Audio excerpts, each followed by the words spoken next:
teacher Mary Kay Letourneau was nabbed in a torrid affair with a 12-year-old student. Actor Hugh Grant, arrested in Los Angeles. Televangelist Jim picking up Baker a was prostitute. convicted on all fraud and conspiracy counts. Pop star Michael Jackson admitted she Actor knew that Russell as a Crowe, teenage arrested boy. for throwing a Spears' telephone. ongoing scandal over her children, drug use, and other tabloid matters is raising questions about Mel her state of Gibson's mind. arrest for driving under the influence was followed by an abusive verbal Don Imus outburst. has made fun of Irish, Jews, Italians, and other ethnicities. Governor Elliot Spitzer of New York Children's apologized to TV his host family Pee Wee and the Herman, public after charged being with linked to a indecent prostitution exposure. ring. Televangelist Jim Baker was convicted All of the all drugs fraud in and Fletcher's conspiracy body, which were counts. discovered in nearby prescription bottles, were legally obtained from two physicians. It's really bizarre to me when someone does something so stupid.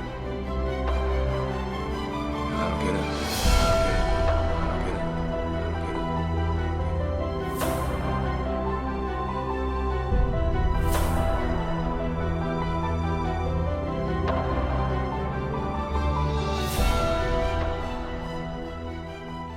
I 25 years ago, I woke up on a cold marble floor, and I had passed out after a night, I should say another night, of drugs.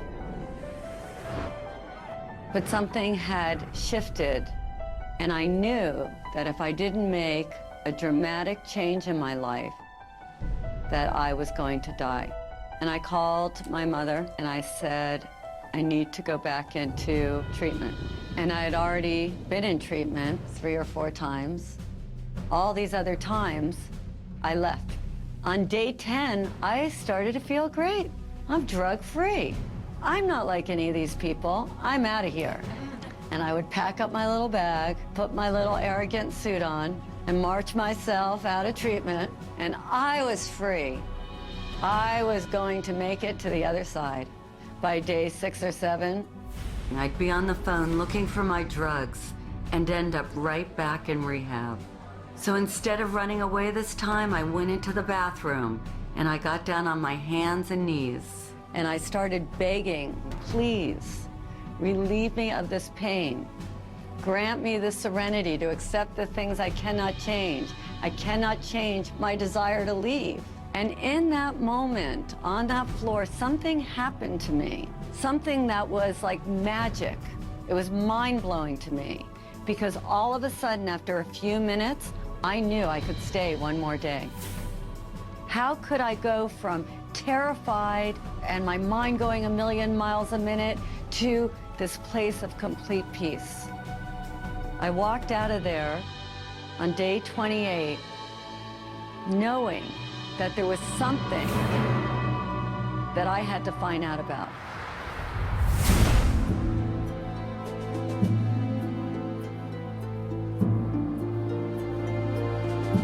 The shadow is dark, it's secretive, it can be dangerous. Shadow is everything that we don't want other people to see. Things we hide, things that we lie about, not only to others, but to ourselves. And they are the sort of monsters that come out of the caves in the middle of the night. It is that dark, intrinsic side of us that each and every one of us tries to hide. Because we've been told from such an early age that these are not acceptable components of who we are. To have one aspect of the soul, you have to experience the other aspect of the soul to counterbalance it. Hello, darkness, my old friend. I come to talk to you again. Yeah, they were talking about the shadow. The only time you don't have a shadow is if you're standing in the darkness. The shadow shows up in so many ways. Writing bad checks, drinking too much, cheating on our tax returns, dipping into our expense account or the family trust, eating chocolate cake in the middle of the night after 3 days of dieting and depriving ourselves, screaming at our kids or verbally abusing our partners after being the nice guy at work all day, surfing the internet and visiting porn sites while our wife makes us dinner, cheating on our husband while he is hard at work trying to provide all the extra pleasures in life for our family, stealing our co-workers' ideas and claiming them as our own. The shadow is made up of the thoughts, emotions, and impulses that we find too painful, embarrassing, or distasteful to accept. So instead of dealing with them, we repress them. Right now, hundreds of millions of people are living in denial of their individual shadow. And all of us are being affected by the collective shadow in more ways than we can imagine. The collective shadow manifests as evil, as war, as terrorism, as social injustice, as radical inequities in our economic status. You know, right now we have 50% of the world living on less than $2 a day, 20% of the world living on less than $1 a day. We are totally in denial of the fact that this is also a manifestation of our collective shadow. Why? Because people in social institutions, financial institutions, political institutions, corporate institutions are in total denial of the shadow energy. They don't even understand it. Or even what we call evil in the world is the manifestation of our collective shadow, turned pathological, repressed, in rage, in denial. People who express self-righteous morality are usually the ones who have the darkest, deepest shadows. The shadow of the Catholic Church, which pronounces on homosexuality as evil and calls gays sinners, while hiding pedophiles in its own clergy. These are all expressions of the shadow. The entire trajectory of human history at this point is like the Titanic. It is headed for an iceberg. It is going in a direction that is unsustainable, and it is going in a direction that is unsurvivable. If not for us, then at least for our children or our grandchildren. And from an archetypal perspective, each and every one of us is the captain. And the temptation is, it's too painful. The temptation is to just distract ourselves. The temptation is to pretend it's not happening. Or the temptation is to go into cynicism. Or the temptation is to just go into anger and indulge that and not do anything. And each and every one of us are challenged at this point. Don't be the captain who just goes downstairs and goes to sleep. Everything that expands has got to contract. What goes up's got to come down. People are going to be confronted with their shadow all of a sudden. They've been living high, living wonderful. Everything's been exorbitantly exuding, and now suddenly there's going to be a contractive phase. And if you haven't met yourself, if you haven't done your self-work, if you haven't been on the inside and done some exploration and cleaned up, you know, cleaned your house and detoxed it, you're going to be in trouble.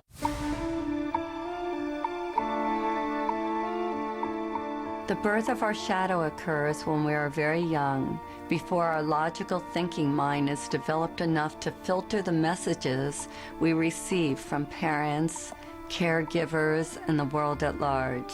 Even if we had the best appearance, we inevitably got shamed for displaying certain qualities and received the message that something about us was not okay, that something was wrong with us, or that we were bad.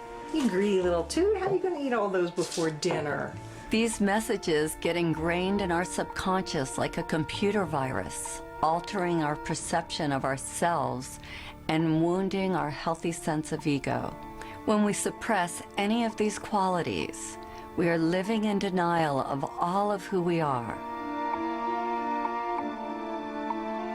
And of course, it's different based upon our environment. If you're raised in a family of blue-collar workers and you declare that you want to play the piano or you want to become an artist, that artistic quality will be negatively received and you may end up having to suppress that. On the other hand, if you're raised in a family of artists and intellectuals and you declare that you want to start working on construction or you want to be really athletic, that may also be perceived of as negative.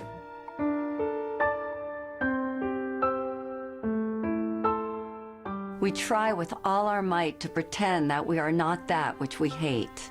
In fact, proving this is an all-important task for the wounded ego. A task which the ego believes is vital to its existence. The wounded ego must hide all that we believe is unacceptable about ourselves.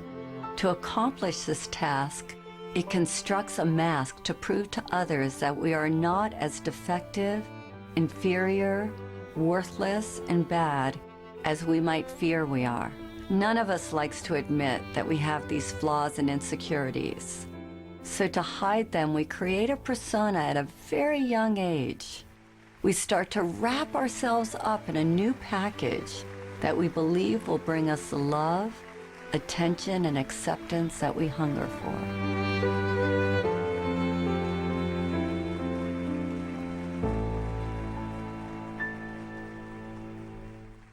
We create personas so that we can belong.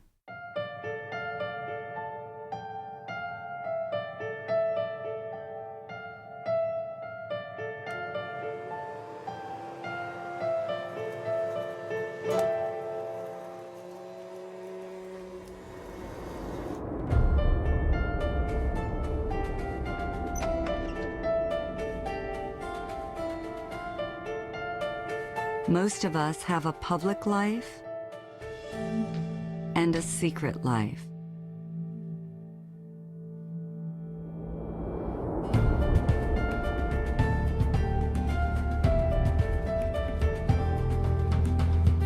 We work hard to feel good about ourselves, and a moment later, we do something to sabotage those good feelings.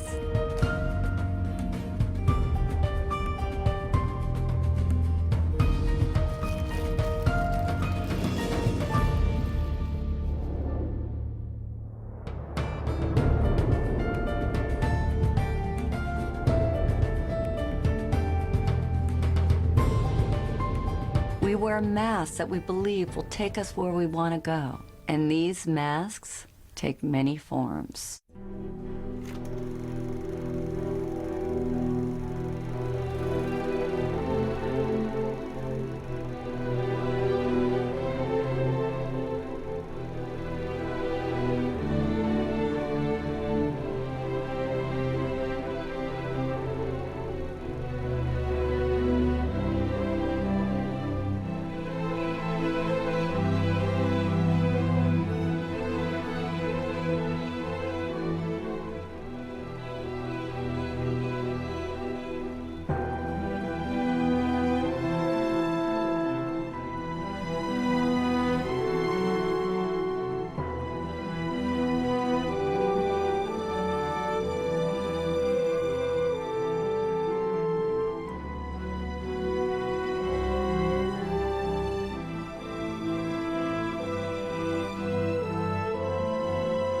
Which one do you wear?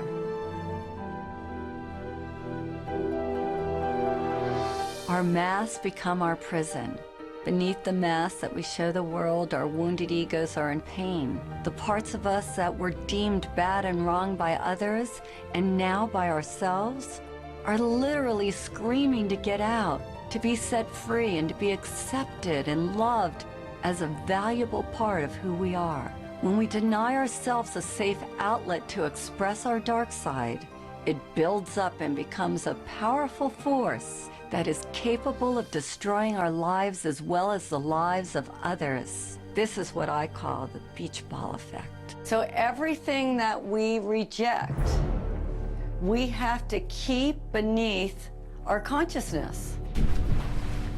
We try to bury it, so to speak. You know how much energy it takes to put a beach ball underwater? You take your selfish self, you take your angry self, you take your too good self, your not good enough self. You take all of it, and it's like you have 40 beach balls you're trying to manage. And then what happens when you're holding that beach ball underwater? When you're young, you got lots of energy, so you can manage a lot of beach balls. But then, when you're not in the midst of possibility, when your defenses are down, when you have your attention on some big prize you're gonna win, all of a sudden, boom, somebody does something, what happens to the beach ball? Pops up and hits you in the face. What's road rage? Is it anything more than that beach ball coming up? We see it in the media all the time. A filmmaker is making deep Christian films, all of a sudden gets drunk, shouts anti-Semitic comments in a drunken rage, right? A radio star makes his living like being a great communicator. All of a sudden makes a comment, a racial slur. So all of these beach balls that you are trying to manage, are you successful at it? No, it's all of it not anymore. When you don't deal with the shadow, that part comes out and it'll creep up. It'll creep up in workplaces, it can creep up in relationships. The more we try to suppress those societally determined, undesirable qualities, the more they find interesting and often mischievous ways to express themselves. And it would be like locking somebody in the basement who wants to get out. So they do things down there to get our attention until we recognize them and let them out. Because those aspects of ourselves that we don't like exit through a kind of detox process. It's got to come out in order to be released. One of my beach balls happened in front of a room full of people. So I'm out of treatment, 5 years. I've been floating around, trying to become the most perfect person. How could I have people want to be my friend? How could I be a little more spiritual? I was on the quest and I thought I was doing a really beautiful job. And I went to another workshop. We had to get up in front of the room and say what we were committed to in the world. And I thought I was just being wonderful, and everybody was looking at me like you're all looking at me. And from the back of the room, this woman screams out, "You're a bitch!" And I thought, well, I know that. How does she know? And I was horrified. I was so humiliated. It was the one word that I didn't want to be called. And she said to me, "Tell me something good about being a bitch." And I said, "There's nothing good." She goes, "Well, you're a bitch. There's got to be something good about being a bitch." And all I could think of was all the ways that that part of me had hurt me. And at the time, I was a retailer. And she said, "Do you ever get damaged merchandise delivered to your store?" And I said, "All the time." She said, "Is there ever a time where they don't want to take back the damaged goods?" And I said, "Yes." And she said, "Well, do you ever have to get a little forceful or a little bitchy?" And I said, "Oh my God, yes." And I was remodeling a house at the time. She said, "When you're a couple of weeks late and $20,000 over budget, does it help to be a little bitchy? Would it help you?" And all of a sudden, I realized that when I finally said to the contractor, "You need to finish my house," he finished my house. And this light went on inside of me, that this part of me that I had shamed, that I had hated so much, actually came bearing gifts. She said, "Either you're going to use it or it's going to use you." And that was a life-changing moment for me. When we fully understand the human soul, we find that it's a place of ambiguity, of contradiction, of paradox. All experience is a result of contrast, light and shadow, pleasure and pain, up and down, backwards and forwards. In order to have manifestation, you need opposing energies. You need your enemies to be who you are. The human soul is simultaneously divine and diabolical, sacred and profane, sinner and saint. Eastern wisdom traditions, we have a saying, the sinner and saint are merely exchanging notes. So once you understand that, then first thing you realize is to have a shadow is normal. If you had only truth, goodness, harmony on your side and the complete absence of the other, there would be no creative impulse. Let's say you had only the evolutionary creative impulse in the universe, then the universe would rapidly burn itself into the heat death of absolute zero. If, on the other hand, you had only the impulse of inertia or destruction or entropy, then the universe would rapidly collapse into a big black hole before you could say Deepak Chopra. We are the microcosm of the macrocosm. This means that every quality that we can see in another exists within us. We possess every human characteristic and emotion, whether active or dormant, whether conscious or unconscious. There is nothing we can see or conceive of that we are not. We are everything, that which we consider good and that which we consider bad. How could we know courage if we have never known fear? How could we know happiness if we never knew sadness? How could we know the light if we didn't know dark? All of life is based on the coexistence of these pairs of opposites. Our shadow is forever hiding from itself. Rather than confront our own darkness, we project these unwanted qualities onto others. When we are projecting our shadow selves, it sounds like this. "She's so self-centered. He's so full of himself. These people are idiots. What a loser." Afraid of our own unworthiness and simultaneously afraid of our own greatness, we unconsciously transfer these qualities onto another rather than owning them ourselves. Those we project on own pieces of our unclaimed darkness as well as pieces of our unclaimed light.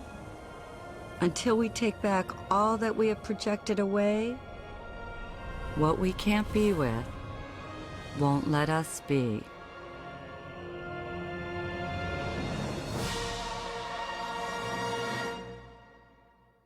One of the most frequently asked questions I get is, how do you know if you're projecting? If it's your stuff or theirs? I think it was best said by revered philosopher and psychologist Ken Wilber. He says that if a person or thing in our environment informs us, if we receive what is happening as information, a point of interest, we probably aren't projecting. On the other hand, if it affects us, we're pointing our fingers, judging if we're plugged in, chances are that we are a victim of our own projections.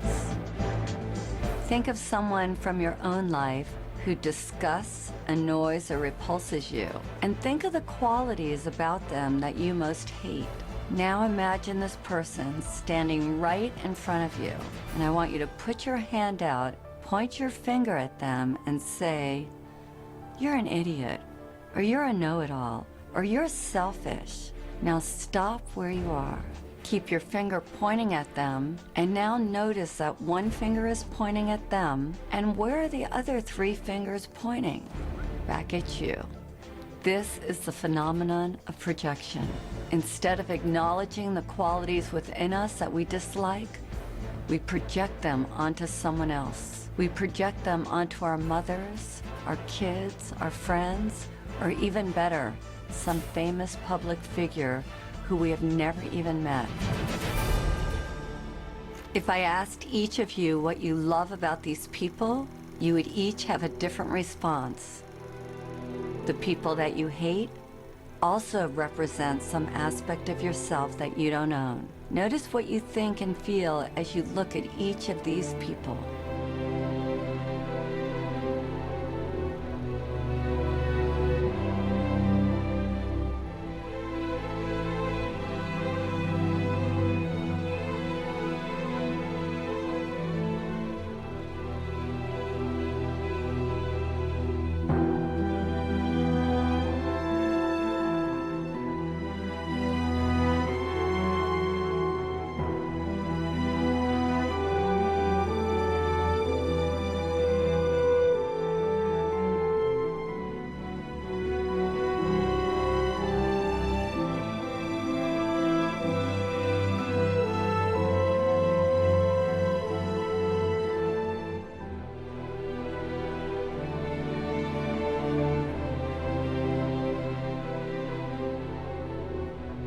Whatever we judge or condemn in another is ultimately a disowned or rejected part of ourselves.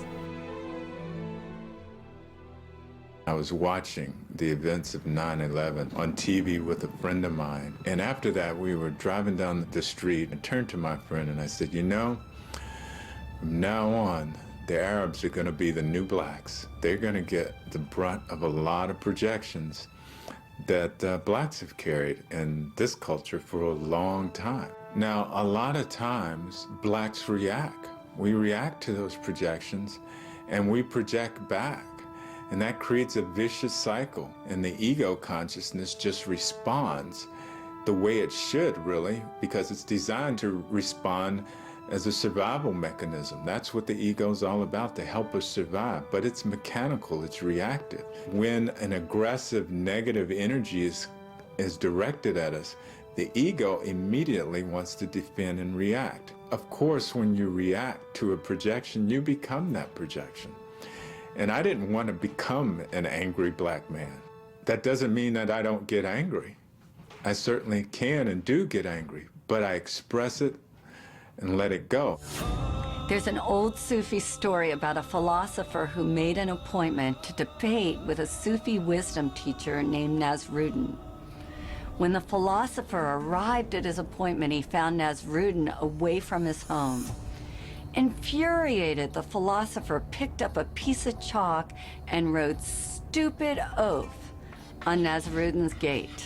When Nasruddin got home and saw this, he rushed right over to the philosopher's house. I had forgotten that you were to call, and I'm sorry I missed our appointment, he said. But I remembered it the minute I saw that you had written your name on my gate.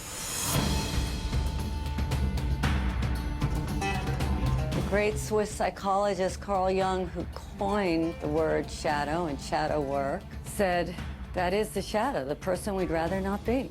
Rush Limbaugh hated drug addicts, and then it was revealed that he was one himself. Reverend Ted Haggard railed against homosexuals and was later caught in a drug and male prostitute scandal. A powerful example of projection at play is that of the ex-governor of New York, Eliot Spitzer. As a public official, Spitzer worked tirelessly to rid the streets of prostitution rings. Ultimately, he wound up getting busted for having a relationship with a call girl, which ruined his reputation and his political future. If we look at this through the eyes of the shadow, I would suggest that sometime long ago, probably as a young man, he had the impulse to sleep with a hooker.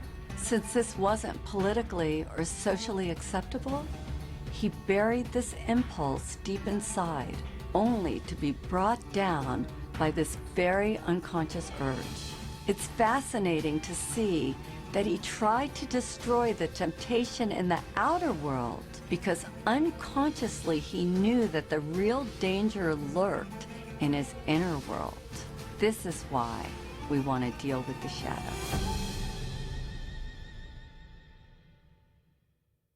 Rather than trying to convince you that you're not all those negative things and encouraging you to think a good thought, shadow work urges you to get in there and to be with what you are resisting, because what you resist will persist.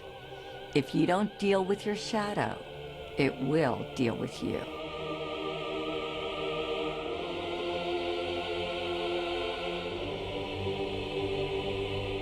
The cost of ignoring a destructive pattern is that you're going to self-destruct. You will implode rather than explode.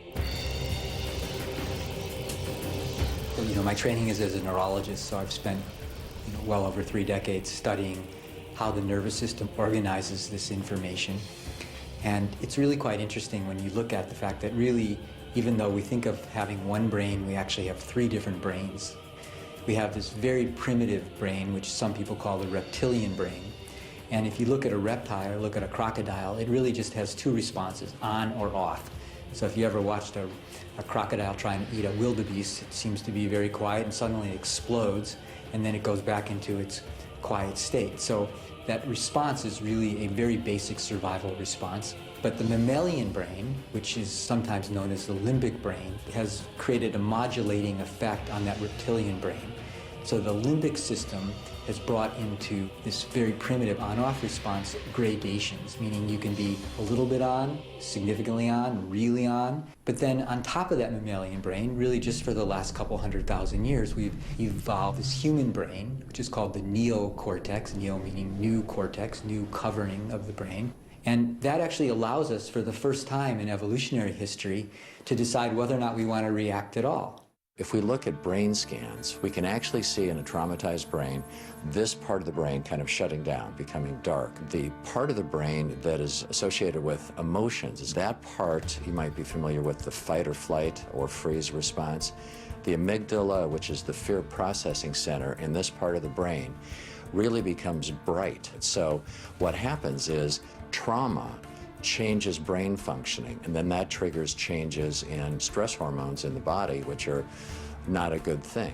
It's crucial to be able to recognize and express any kind of pain. Without that, it stays with us, it lodges in the body, and it causes us to react, to live unconsciously. The unresolved issues that people have in their bodies, their emotions, has an absolute direct correlation with their physical bodies, their health and their well-being, their expression of wellness overall. They think that their health is somehow separate from their emotions. They are intimately connected. Obesity, diabetes, heart disease, and cancer, they're all the result, significantly, of chronic, unprocessed, inflammatory molecules that have their correlates in the psychological world of chronic, unprocessed emotions and experiences. Every single one of those conditions is a byproduct of our stress levels. It affects our health intimately. Most people are aware that what they eat and what they drink affect their toxicity levels.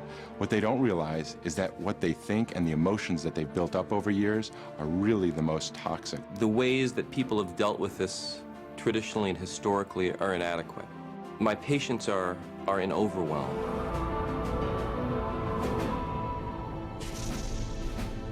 This is not new age mumbo jumbo. This is actually hard science. The science here now is indisputable that thoughts, that emotions affect the organs of the body.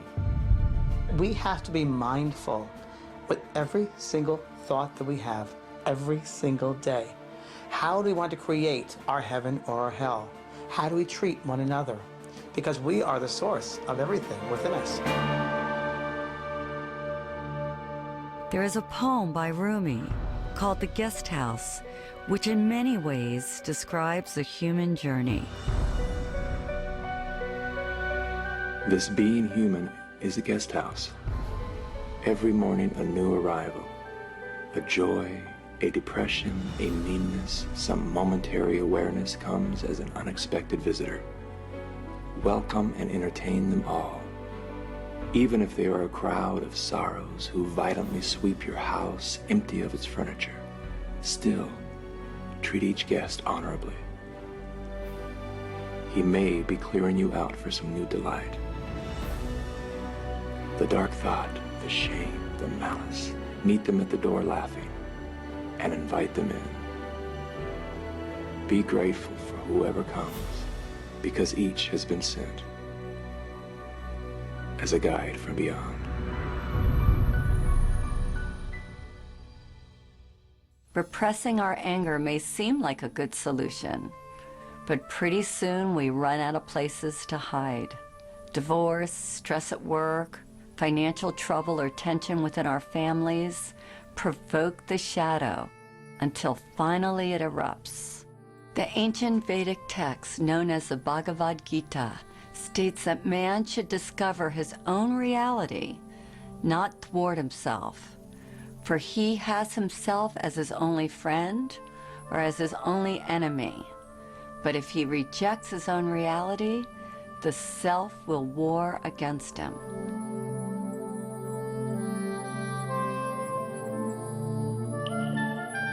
It's easy to love yourself when you wake up feeling strong and worthy and you have enough money in the bank and you feel great. But how do you love yourself when you feel broke or when you've been hurt or abused? And that sets up the conflict, which as we get older, those wonderful forces that we've locked up in our shadow are rattling the cages. And sometimes if we're distracted, they sneak out and we think, and the people around us think, what were we thinking? And the answer is we weren't thinking. When repressed, the shadow can look like this.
We have to resolve the undigested emotions that are buried in our bodies and lodged as stress in our minds. We have to unearth own and embrace the very parts of ourselves that have caused us the most pain. And the moment we do, the light of our awareness will begin the process of transforming them.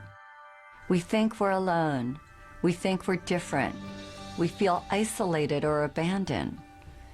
And then when we come together, we find out that we all go through traumas, that to be human is to be challenged, and that everyone has gone through some trauma. And if we're courageous, we see that there is gold to be mined in every experience.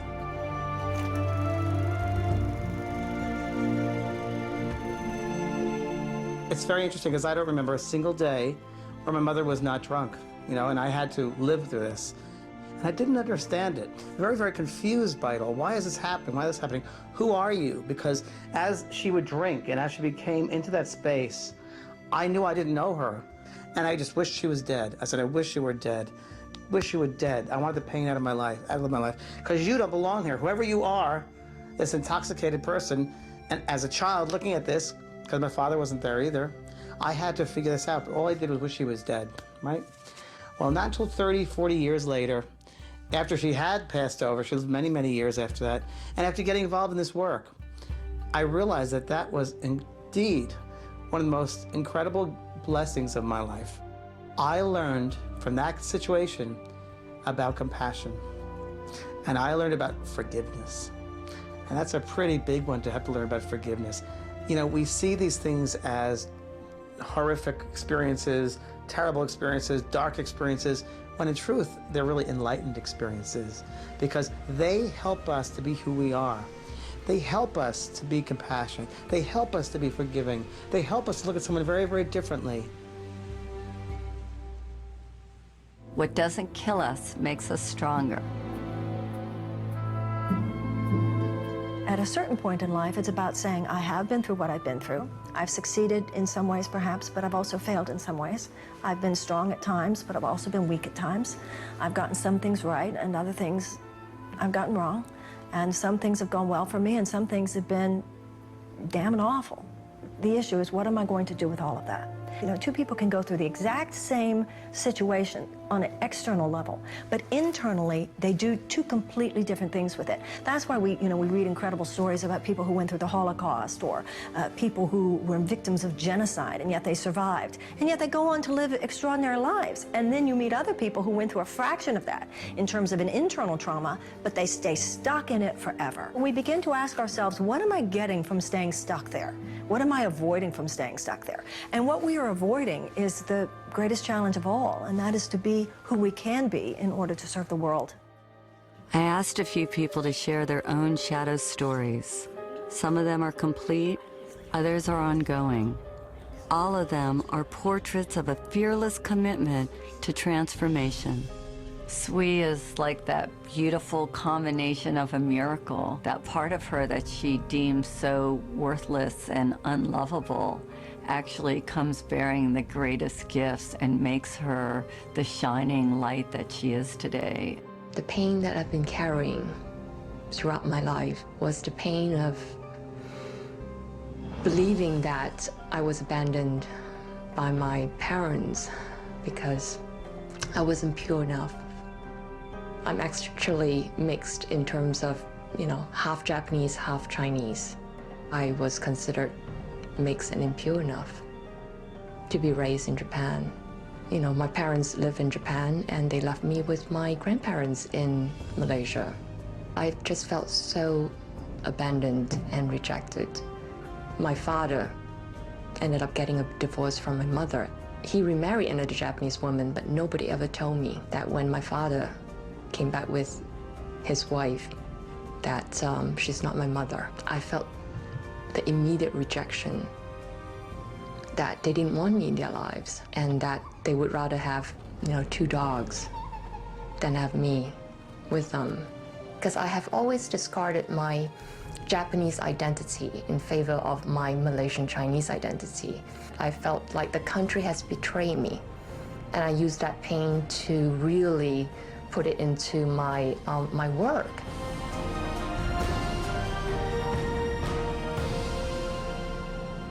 I I heard the project was in trouble in Japan, and I volunteered to go to Japan to fix this problem because I know that I could do it.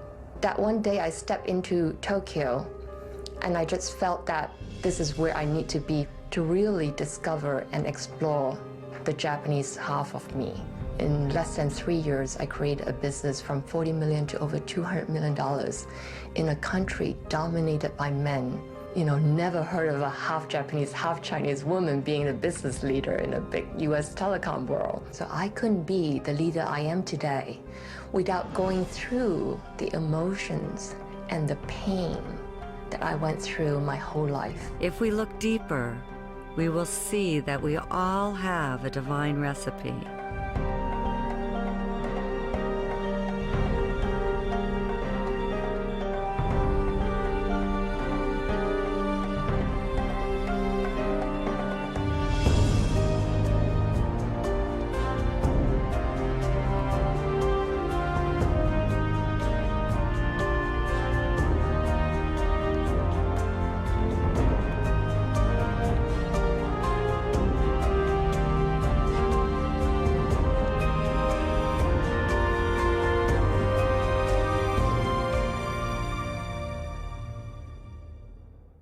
All of us have shame about things that have happened to us. We've all gone through difficult times.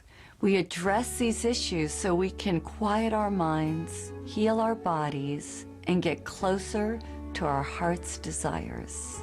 Hector had to let go of his macho persona to make peace with the one that he loved the most, which was his father. My father was your traditional Mexican man in the sense of working hard, wanting to get ahead, wanting to provide for his family. And as a young boy, I was looking for his love. I wanted his attention. The challenge was trying to figure out what was wrong with me, because obviously something's wrong with me. If, number one, he's not giving me the attention I want as a little boy, not giving me the love, yelling at me, you know, being verbally abusive, obviously I did something wrong, there's something wrong with me. So I carried that story from that point on for a long time. And I realized he probably wasn't going to do it the way I wanted. He probably wasn't going to tell me what I wanted when I was a little boy. Mi hijo te quiero, te adoro, I love you, son. I did some personal growth work. I went inside, looked at the shame, the guilt, the pain. I went through that, I healed that. And I was able to have that forgiveness with my dad and let that go. I wasn't going to tell him I love you for him. I was going to tell him I love you for me. My dad passed on.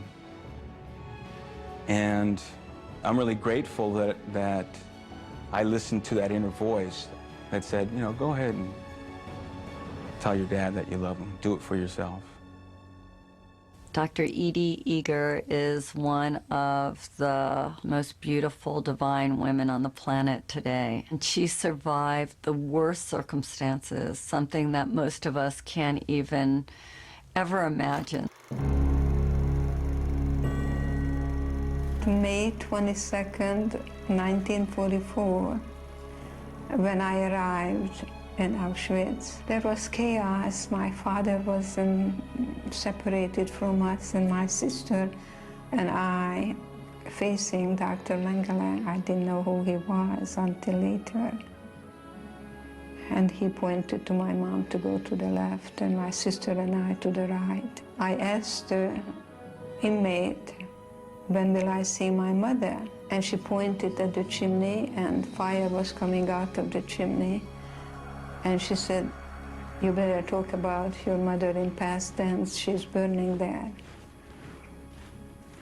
My sister and I hugged each other and said, the spirit never dies, the spirit never dies.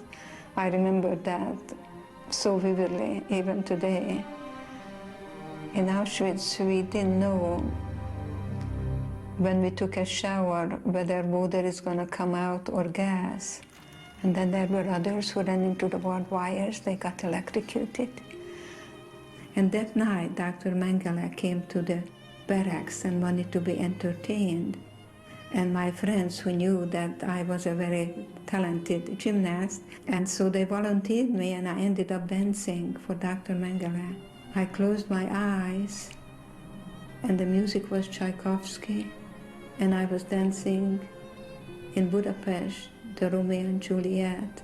I completely dissociated, and we had choices. I chose to look at the guards, that they were more in prison than I was. I remember they took my blood about twice a week, and I asked, why are you taking my blood? And the man said, I'm taking your blood to aid the German soldiers so we can win the war. I said to myself, I was a pacifist, I was a ballerina, I bet with my blood you're never gonna win the war. So I created a part in me that I was able to still be in charge of, and not allowing anything what happened externally to murder my spirit. I remember I said, if I survive today, then tomorrow I'll be free.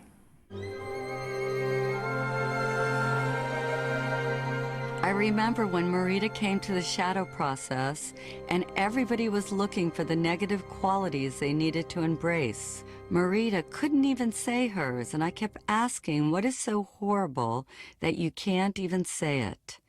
And she said, because of my background, mine is that I'm a Nazi. I was born in Germany in 1955, 10 years after the war. I found out when I was 11 or 12 what my country had done. This is a subject we never talked about. My grandfather wouldn't tell me about his experience. My mother wants nothing to do with this. I'm not the only German that holds this and lives this and hides this. And I found many ways to sabotage myself from ever tasting power or success, because Hitler was successful to coming to power, and that power was horribly abused.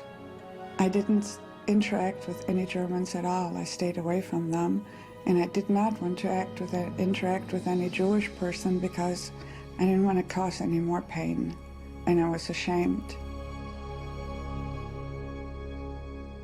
Samya was willing to shine light on the darkness and willing to take back her own projections for the good of all humanity. In 2006, when Israel bombed Lebanon, at the time I was trying to evacuate members of my family and try to bring them over to the US, and there were no news. You needed to figure out how to reach to them. I became so angry again, because here is my family and the bombing. One day I was watching TV. I saw girls crying, little girls. I saw they were Lebanese girls.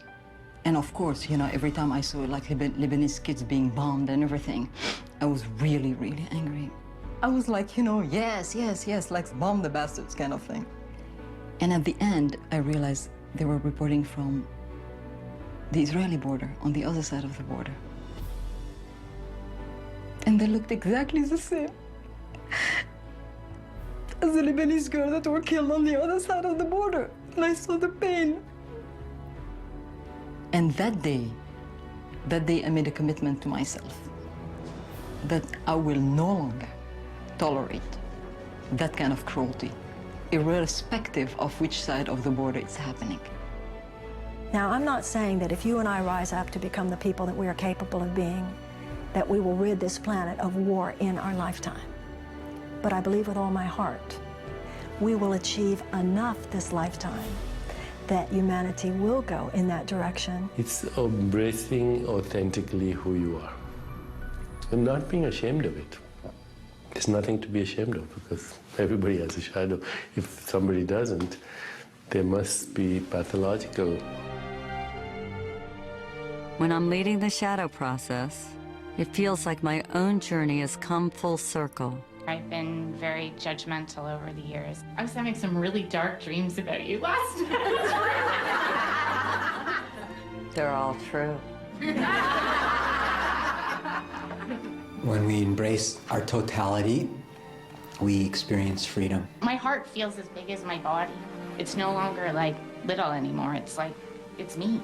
And embrace it with love. Love, because that's what we're here for, to give and receive love. Can't even believe that's you, Margaret. I figured out who you were. I remember. If I hadn't faced my darkness, I never would have found my light.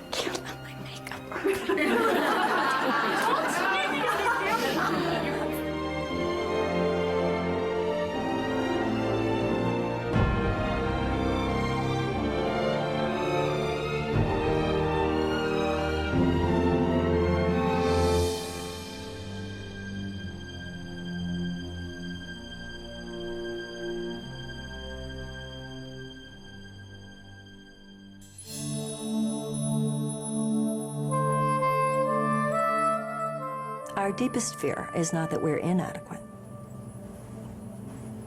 Our deepest fear is that we are powerful beyond measure. It's our light, not our darkness, that most frightens us. We ask ourselves, who am I to be brilliant, gorgeous, talented, and fabulous? But actually, who are you not to be? You are a child of God. Your playing small doesn't serve the world.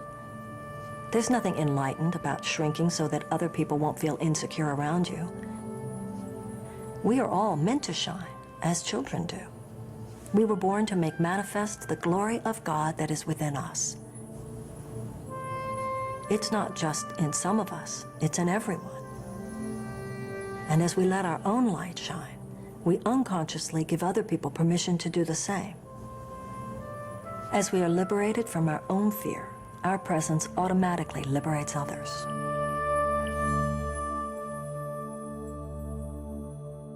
Consider the story of the Golden Buddha. In 1957, a monastery in Thailand was being relocated and a group of monks was put in charge of moving a giant clay Buddha.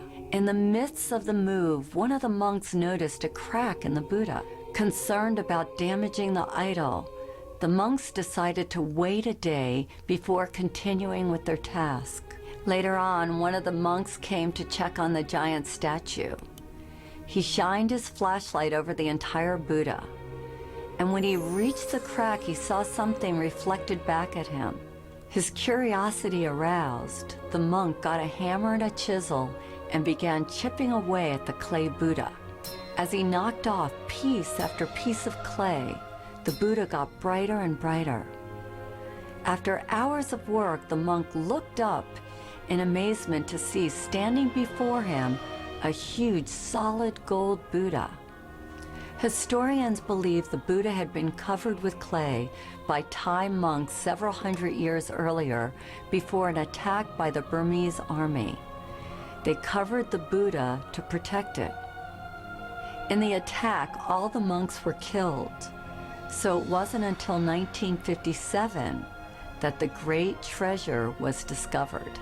Like the Buddha, our outer shell protects us from the world. Our real treasure is hidden within. We human beings unconsciously hide our inner gold under a layer of clay.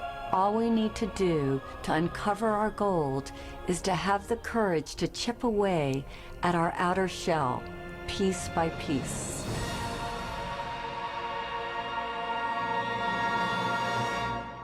You can't fight darkness with darkness, but you can switch on the light. All of the work we do on the shadow is to get us to this point where we can forgive.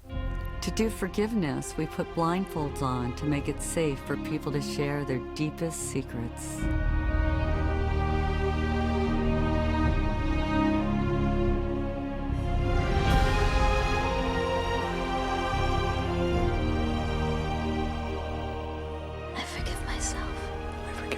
I forgive myself for not finishing college. I forgive myself for beating up my sister. I forgive myself. I forgive myself for hating my body. For screaming at my kids. For not laughing enough. Or for thinking I'm a stupid, incompetent asshole. For stealing from my first boss. For being rich. For being beautiful. I forgive for myself. drinking too much, not speaking out. I forgive myself. I forgive myself. For lying, for cheating, binging on my diet. I forgive myself. Forgive myself. Forgive myself. Forgive myself. I forgive myself for everything. You are forgiven. You are forgiven. You are forgiven. You are completely forgiven.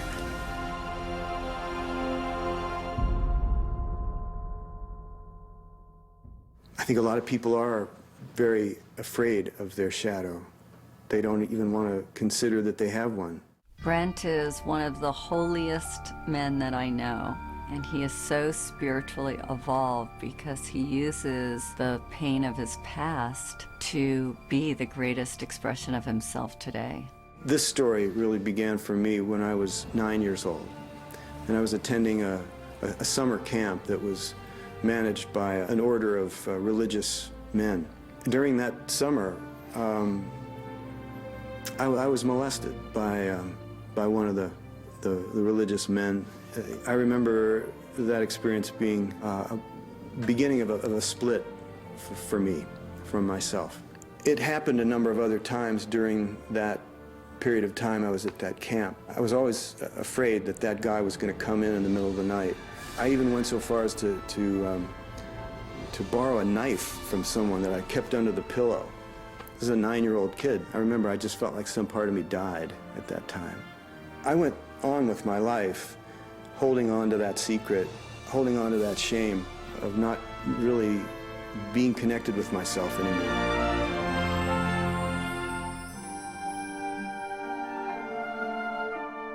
The difference between forgiving and condoning. Forgiving is seeing the true heart of another person.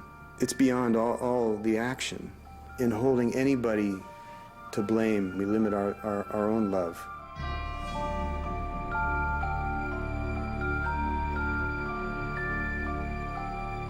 People need to know that they can get help, that they don't have to carry their shame alone, that they don't have to live in a secret, and that there are people that are holding the light for them, that are willing to see them as they are, through the shadow. It's the only way to see yourself, is to look at the light and the darkness, and to embrace it. I use that analogy of being like a drowning person, where someone's holding your head underwater, and at some point you realize that you have to be the one that fights your way back to the surface. What happened to me as a child has given me a real depth of compassion, which I'm so grateful for, because it's so clear to me when I work with people how they're suffering, how they're hiding, and it's been the greatest gift of my life that I'm in a position where I can honor people in that way.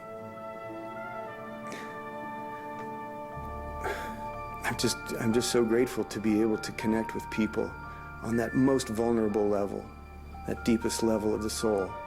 I regained my faith because I asked for it. Forgiveness doesn't happen in your head until it happens in your heart.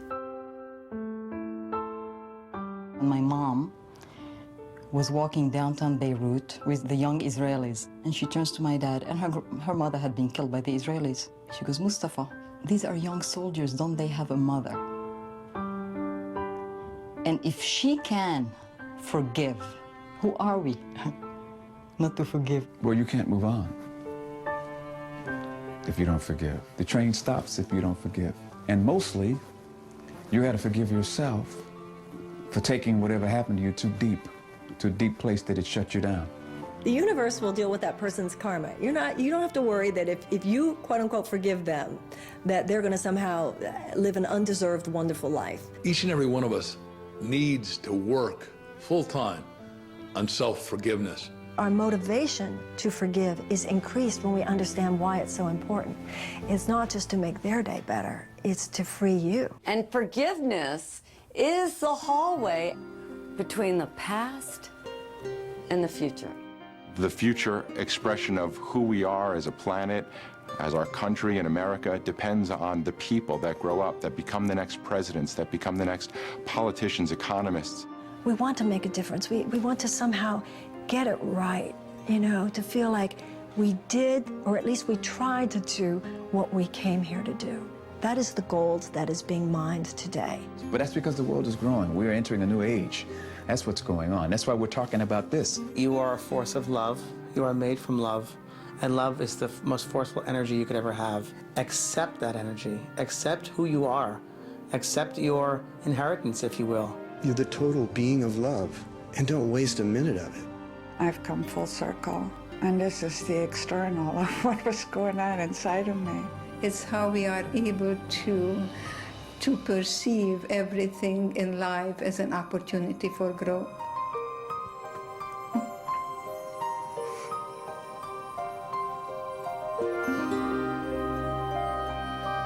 I got married, I have 3 children and 5 grandchildren and 1 great-grandson, and that's the best revenge to Hitler. You are here. You and I are here, yes.